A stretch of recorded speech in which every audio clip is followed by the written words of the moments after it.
Hi மக்கள், எல்லாருக்கும் வணக்கம். எல்லாரும் எப்படி இருக்கீங்க? ரீசெண்டாக எங்கள் ஆஃபீஸில் வந்து பொங்கல் செலிப்ரேஷன் வச்சுருந்தாங்க. அப்போ எல்லோரும் கூப்பிட்டாங்க ஆஃபீஸ்க்கு வர சொல்லி போனோம். போனால் ஃபஸ்ட்டு என்ட்ரன்ஸ்லேயே அழகான ஒரு ரங்கோலி போட்டிருந்தாங்க. ரொம்ப சூப்பராக இருந்துச்சு. அப்புறம் நிறைய டெக்கரேஷன்லாம் பண்ணியிருந்தாங்க. வாசலில் பூலாம் தொங்க விட்டு ரொம்ப சூப்பராக டெக்கரேஷன்லாம் பண்ணியிருந்தாங்க ஆஃபீஸ் ஃபுல்லாக.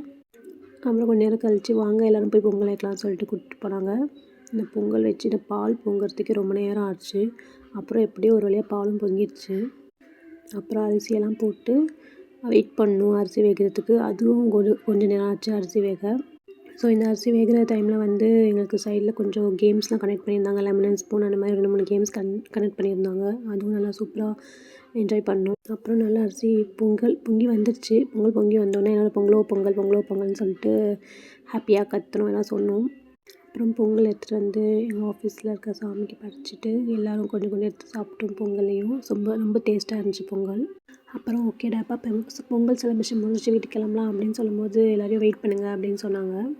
என்னெல்லாம் வெயிட் பண்ண சொன்னாங்கன்னு பார்த்தா எங்களுக்கு பெரிய சர்ப்ரைஸாக இருந்துச்சு. என்னென்னு பார்த்தீங்கன்னா, எங்கள் பாஸ் வந்து எங்களுக்கு நியூ இயர் கிஃப்டாக வந்து ஒரு ஏர் ஃப்ரையர் கொடுத்தாரு. எங்களை எக்ஸ்பெக்ட் பண்ணவே இல்லை. ரொம்ப சூப்பராக இருந்துச்சு அந்த ஏர் ஃப்ரையர். அப்புறம் என்னென்னு பார்த்தீங்கன்னா, கிறிஸ்மஸ் கிஃப்ட்டும் கொடுத்துருந்தாங்க. நான் கிறிஸ்மஸ்க்கு வந்து ஆஃபீஸ் போகலை.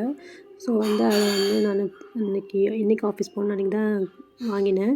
ஸோ அந்த கிறிஸ்மஸ் கிஃப்ட்டும் நல்லா இருந்துச்சு. ஒரு ஃப்ளாஸ்க் செட்டு கொடுத்துருந்தாங்க. அதுவும் சூப்பராக இருந்துச்சு. தேங்க்யூ, பாய்.